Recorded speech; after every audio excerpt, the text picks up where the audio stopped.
Have you ever had anything bring you to the point that you wasn't sure if you could get out of this? Somehow it's not the one thing, but it's everything. It's everything you went through all the years before, and to find out that the things are never going to stop coming at you, that finally brings you to the point that you say, you know what, I'm not sure I want to get up out of the bed in the morning if all I got to face is another fight. This is for those of you who are going through the fight. Those of you who are wondering, how can I keep going like this? Some of you have been through so much that you should have lost your mind. It's all right to fail as long as you fail forward. It's all right, but I need you to have heart, because there's some things you just can't get without perseverance. Don't think it's strange when things happen to you, because every man, every woman, every boy, every girl will go through a time where your faith will be tested. I know what it's like to barely hold on, to barely feel like you're breathing, and barely feel like you can come up for air. Look up. Look up and recognize that there is a way out. There is a path for you to take. And it's not an easy path. It takes courage and it's hard. But what is the other choice? What else can we do? Let the darkness completely consume us, be overtaken by temptation and vice? No. Do not accept that. You can triumph over these dark forces. You can become better. You can be better. You got more than you think. You can do more than you think. You can go further than you think. You can have more than you think. And stop blaming somebody else over what you don't have. It's time for you to know what you got in your hand. Stand up for your dreams. Stand up for what you want in your life. Decide that your life is so meaningful to you, that you love you and you love life so much that you're going to stand up for what you believe in, because you can fall for anything. And so by being committed to everything that I started, I finished it. It built a certain type of spirit. It built a certain type of mentality. And so now I couldn't quit even if I wanted to. I couldn't stop even if I wanted to. I had too much sweat equity in my life and everything that I was doing. When it gets tough, I'm gonna press my way. When I get tired, I'm gonna press my way. When it's not convenient, I'm gonna press my way. When my heart is broken, I'm gonna press my way. When I'm rejected, I'm gonna press my way. When I'm broke, I'm gonna press my way. When I'm despaired, I'm gonna press my way. You would just believe that your day coming, that the sacrifices you are making today, they gonna pay off. But if you do not believe, it ain't gonna happen. So I need you to work on your faith. I need you to wake up every day and say, today ain't today, but my day coming. And I will not give up until I get to that day. I will not stop. I will not give up. I will not give in until my day comes.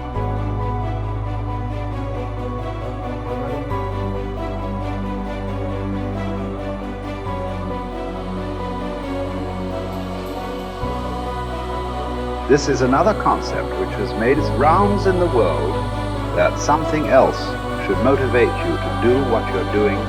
If what you are doing is significant enough, you don't need any other thing to motivate you. If what you are doing is truly significant to life, why do you need another motivation to make that happen? If you really understand and experience that what you are doing is truly important for every life around you, you don't need a motivation. Life just goes on.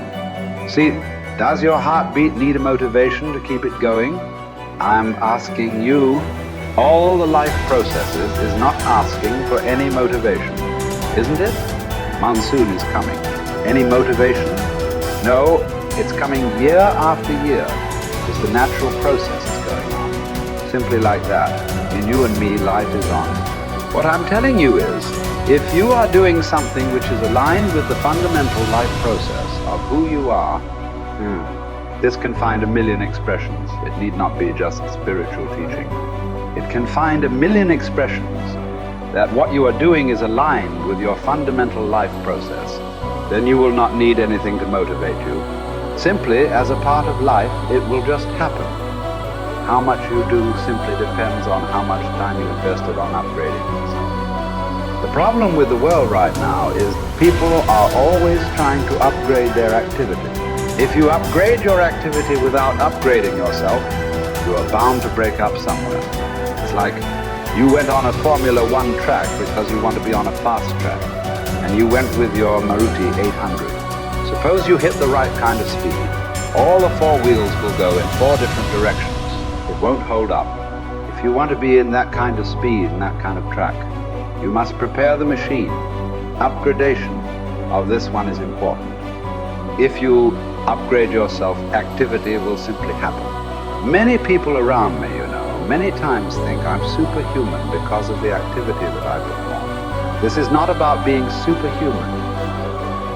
If you explore the possibilities of being human, if you explore the possibilities of the immensity of being human, you will realize you don't have to be a superhuman. Being human itself is super. So you will not need any external drive or some other inspiration. The very process of life will do it. It turns out 95% of who we are by our midlife is a set of memorized behaviors, unconscious habits, hardwired thoughts and attitudes, conditioned emotions that are so familiar to us that it doesn't even feel like fear, or it doesn't feel like sadness. It's just who we are. It usually takes crisis or trauma or disease or diagnosis or your lowest point in your life where you're knocked to your knees. And for that moment, you actually have a view of yourself outside of yourself. You can see yourself from a different state. The facade, the whole illusion is over. And that's when a person really begins to think about what they've been thinking about. They begin to notice how they speak or how they act. And I think they begin to pay attention to those feelings on a more regular and conscious basis. And the word meditation, I looked this up because when I started my journey, I'm very scientifically minded. The word meditation, the symbol means to become familiar with. So then the first step to change, if you wanted to create a new life, you have to change. To change your personal reality, you have to change your personality. And the first step is consciousness or becoming aware. So the moment you become conscious of your unconscious thoughts, the moment you become aware of your automatic reflexive habits and your emotional reactions, the moment you can become so conscious of those unconscious states of mind and body that you don't go unconscious again, so familiar with those states. And how many times do we have to forget or go unconscious till we no longer forget or go unconscious and we stay conscious? That's lighting a match in a dark place. And most people, when they do meditation, they actually think, when those voices come up and when the chatter starts and those emotions start, they actually think that they're doing their meditation wrong.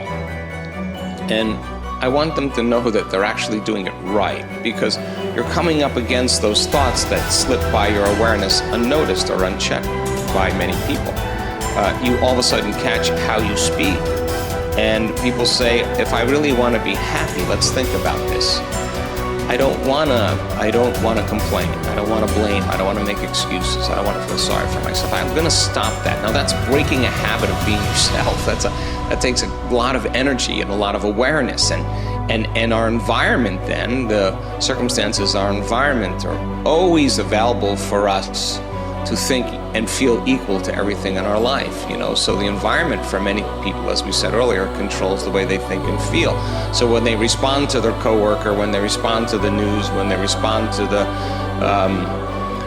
traffic in their life, that response causes them to return back to those unconscious programs. But sitting in a meditation and really sitting in the fire and believing that there's something on the other side of that thought, believing that there's something on the other side of some behavior or some emotion that makes us feel a certain way. That's stepping into the unknown, and it takes us disconnecting from the environment. That's what meditation is about. Playing music or hearing nothing, or closing your eyes and not eating, not smelling, not tasting, not feeling with your body. You're putting your body away and you're not letting it be the mind or the program. You're making it sit still. You're training the animal, right? And a person starts feeling emotional and they catch themselves starting to feel those emotions. Instead of letting that emotion drive certain thoughts or actions, that person settles the body down in the meditation and brings it back into the present moment, and that's a victory.